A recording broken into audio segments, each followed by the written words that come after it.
This is how you can put any phone inside of VR and use it directly from within here without having to take off your Quest headset at all. So let's dive right into it. Now, there are 4 different ways that allow you to use your iOS and Android smartphones inside of virtual reality. And in this video, we will break them all down into an easy step-by-step tutorial. So, starting it off is by using none other than the official dedicated application, which is known as Spatial Phone, Mirror and Control. Because with this, you will not only be able to see your phone screen inside of VR, but you will also be able to interact with it by using your controllers or even hand tracking. Now, you can simply find this app on your Quest store page and download it from there. However, while this one is sadly not free, like with any app or game, you can of course use the code VRelity to at least shave 10% off the price. And don't worry, we also have some other alternatives later on in this video. But getting back into it, once the app is installed, go to your phone and find the completely free companion app that goes by the same name. And yes, this one works both for Android as well as iPhones, although, while they have an identical setup, there are some features that are slightly different. But we will cover those in just a second.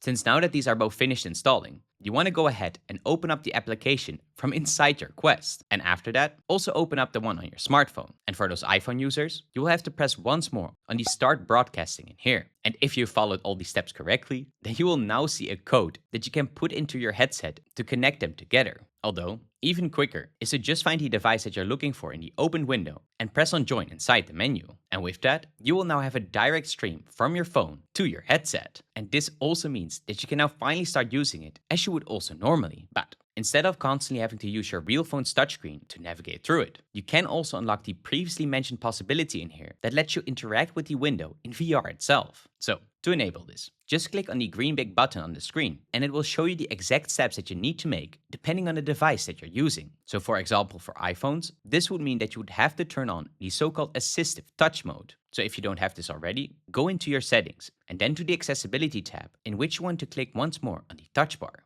And all that is left to do is just turn on the assistive touch function. Now, back into your headset. Click on the big done button. And now, there is just one last step that you'll have to do, and that is to connect your headset to your phone over Bluetooth. So, make sure to turn this on both and connect it from within your settings. And now, you should be able to directly interact with the window by either using your controllers or even with your hands itself. And that is pretty damn cool. But this is also where you will see a big difference for both the iOS and Android devices. Since with Android, you can just press on the screen itself in any way that you see fit. While on iPhones, you will instead have a big secondary panel that replaces the original touchscreen. So this is slightly less convenient and an important thing to keep in mind. But another big tip that can help you out a lot is that if you now want to jump into a VR game while still using this function, then you will quickly notice that normally the phone sharing screen will automatically close itself the moment you open up a game. But luckily, there is an easy fix for this. So, to be able to keep that screen open, you want to go into your settings and look for the experimental features. And in here, you will find the seamlessly multitasking option that you have to toggle on. And with it, your phone screen will now stay there even when inside another app or game. And that can be a great option if you want to multitask while being inside VR. However, while this is overall a great method, there are also some other alternatives, such as option number 2, which is by using a physical cable. And no, sadly just connecting your phone to your Quest over a USB-C cable does not do anything at all. So instead, for this to work, you will need a specific video capture card cable that has a USB-C input on one side and an HDMI out on the other. And secondly, you will also need an HDMI to USB converter cable to connect them together properly. And if you got those, put the USB-C end of the video capture one in your headset and the other USB-C of the converter into your phone to be able to complete the cable setup. Although, you will still need to download a free application from the Quest store for this to actually work. And that one is known as the Meta Quest HDMI link. Now, if you have done everything correctly, then you will now be able to stream your phone to your headset without any problems at all. But just keep in mind, not only do you need to be wired to your device for this at all time, you can also not interact with the virtual screen directly from inside VR, like we did with Method 1. And these capture cards often cost more than $25, which is significantly higher than just getting the paid Spatial Mirror app. Luckily though, we also have some free alternatives, with the best one for last that you don't want to miss. So for example, for our simple option number 3 is to just use the mixed reality mode that you already have built in on your Quest. Now, instead of installing any complicated applications or spending your hard-earned cash, you could use this MR mode from inside your settings to see your phone screen in real life thanks to the built-in cameras. But of course, the main downside of doing this is that besides not being able to use it while inside other VR experiences, it also looks very blurry from inside your headset. And while right now it might not look that bad when viewing it on a flat screen video, in real life, the grainy textures and slight warping that you see while having it on actually make it very difficult to read anything on your phone at all. And those distortions and effects are even worse if you're using a Quest 3S instead of a Quest 3. So, this option is probably only worth it if you just quickly want to check a message or important notification, but not if you want to seriously make use of your device inside of VR.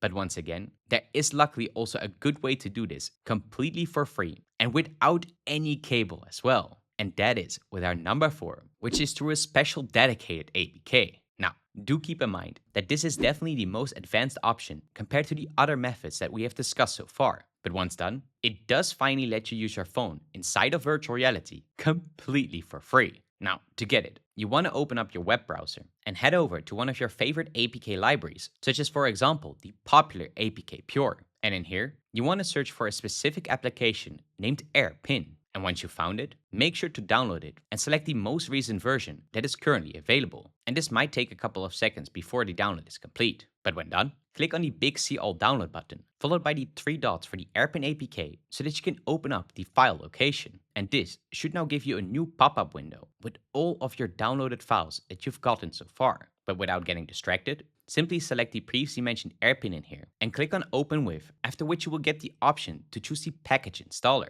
Now, you will probably get a couple more install windows, and then open it up here and confirm once more to get access to the overview window. Now, very important is that in here, you don't want to forget to click on the upper Airplane light icon and enable the display over other application functions, since otherwise, this won't work at all. But with that, you will now be able to easily stream your phone with Airplay to your Quest headset. So, on your smartphone, try to find the screen mirroring feature, and all that is left to do is just select the option that you see at the top, and then you will start streaming to it directly. Oh, and a quick tip, if you can't find the Airplay feature anymore in your library, the next time that you want to open it up, then this is because you can only find it under your unknown sources. So, in this case, head over to the icon on the left-hand side and select your unknown sources tab in here. And then just launch the Airplay application from inside this window by clicking on it. But getting back into it, when using Airplay, you will of course still need your phone's touchscreen to interact with it. So sadly, no direct hand tracking input here. But unlike all the other options, this one is actually completely free. But that is not all, because besides your phone, it is also possible to download any Android application directly onto your Quest. So to be able to unlock this, you want to click on the video that you see on screen right now to make sure you don't miss out on that. And of course, stay awesome.